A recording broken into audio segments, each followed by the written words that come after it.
All right, let's dive into what is, I think, one of the most passionate and, well, frankly, explosive letters in the entire New Testament. We're talking about Paul's letter to the Galatians. And let me tell you, this is no friendly postcard.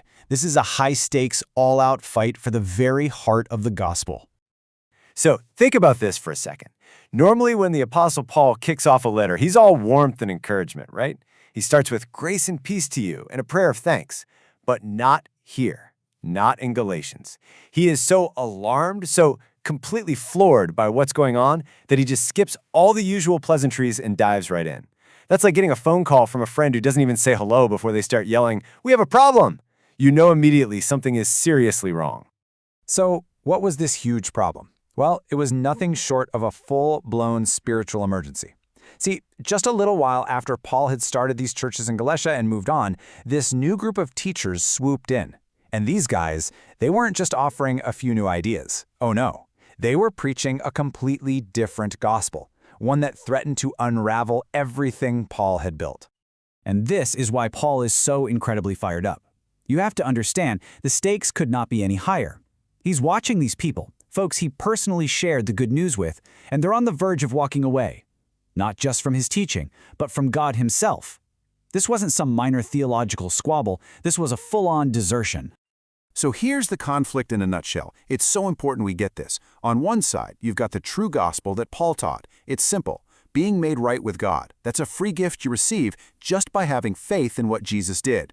Period. Full stop. But then these other teachers came along and they were pushing what Paul calls a different gospel. They were saying, yeah, faith in Jesus is great, but you also need to do these other things. You need to follow the old Jewish laws, especially circumcision, to really seal the deal. And Paul's reaction is basically, no way. He says adding anything to the finished work of Jesus doesn't just tweak the gospel, it destroys it completely. Okay, so with the gospel itself hanging in the balance, Paul has to lay down the law, so to speak. He goes right back to the bedrock truth that he's fighting to protect. And it all boils down to one really important word. And that word is justification.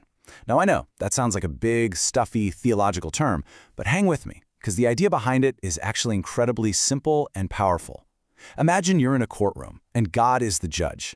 Justification is the moment he looks at you, a sinner, and because you've put your trust in Jesus, he bangs the gavel and declares you righteous, not guilty. It's not because you earned it or followed enough rules. Nope, that verdict is based 100% on what Jesus did for you. I mean, Paul could not be any clearer. He hammers this point home right here in chapter 2. This verse, this is the core of the entire letter. It's the beating heart of the gospel. He basically says it over and over again so nobody can miss it. Trying to get right with God by following a list of rules, what he calls the works of the law, it just doesn't work. It can't. The only way is through faith in Jesus Christ. And this really gets to the why, right? Why is it by faith alone? Because Jesus did it all. The entire book of Galatians just puts a giant spotlight on the finished work of Christ. Look at this. He took the curse that we deserved. He died to set us free from our own mess. He made it possible for us to become sons and daughters of God. And he makes us a completely new creation. It's like, what else is there to add? The answer is nothing. He did everything.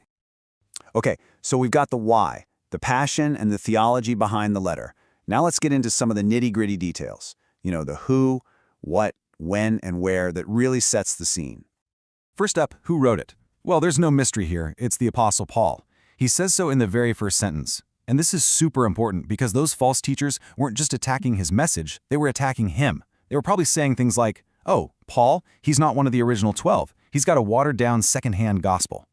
That's why Paul spends the first 2 chapters making it crystal clear. My authority and my message didn't come from any man. I got it straight from Jesus Christ himself. So, who exactly were the Galatians? That's a great question, and believe it or not, scholars have a little debate about it. Galatia could mean 2 things. It could refer to an ethnic group, the Galatians, who lived up in the northern part of the territory, or it could just be the name of the larger Roman province, which included a bunch of cities in the south. A lot of people lean toward the South Galatian idea, mainly because the book of Acts tells us all about Paul starting churches in those southern cities on his first missionary trip.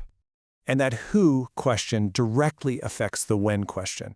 See, if he wrote to those southern churches, then he probably wrote this letter pretty early on, maybe around AD 48 or 49, right after that first missionary journey. And that's actually really exciting because if that's true, Galatians could be the very first letter Paul ever wrote, We might be looking at one of the oldest documents in the New Testament, which is just wow. And when you read it, you can feel that urgency. The style of this letter, it's not a gentle chat, it's a full-throated, passionate legal defense. It's like Paul is a lawyer in a courtroom and the gospel itself is on trial. He uses his personal story, deep theology, Old Testament proofs, everything he's got to build this airtight case. Why? Because for Paul, this isn't just an argument. Souls are hanging in the balance. Okay, so all of this powerful, heavy-hitting theology, it's not just an intellectual exercise. It all builds to a really practical, life-changing conclusion. Paul's whole point isn't just about how you get saved, it's about how you live once you are saved. And this verse right here from chapter 5, this is the mic drop moment of the whole letter. Paul's whole argument is this: trying to get right with God by following a bunch of rules isn't just misguided, it's actually going back into slavery.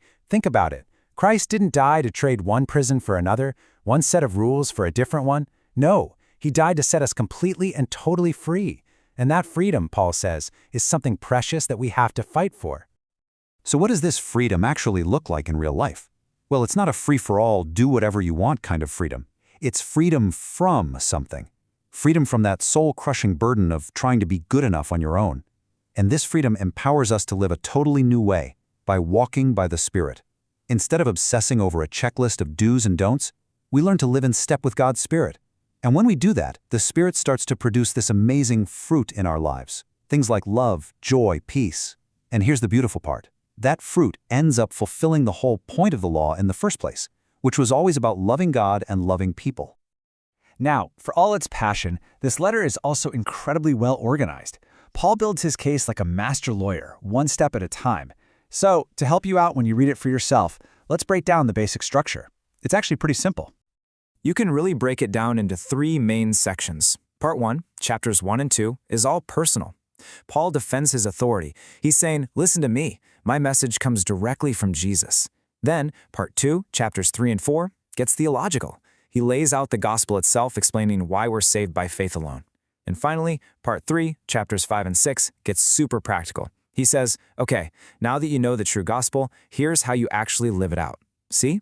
Personal, theological, and then practical. It's a brilliant argument. And you know, one of the most brilliant things Paul does in this letter is show that this gospel of faith isn't some new invention.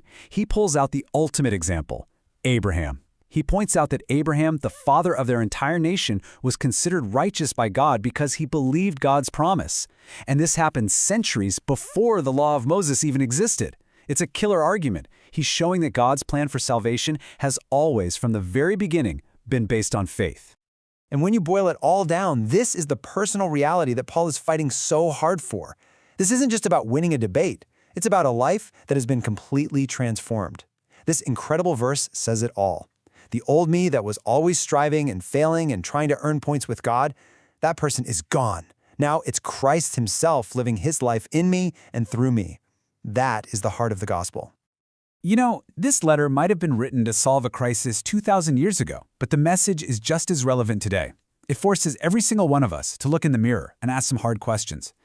Am I trying to add something, anything, to a Christ already finished on the cross? Am I truly living in the freedom he bought for me? Or am I slipping back into that old slavery of trying to be good enough on my own? It's a question worth thinking about for sure.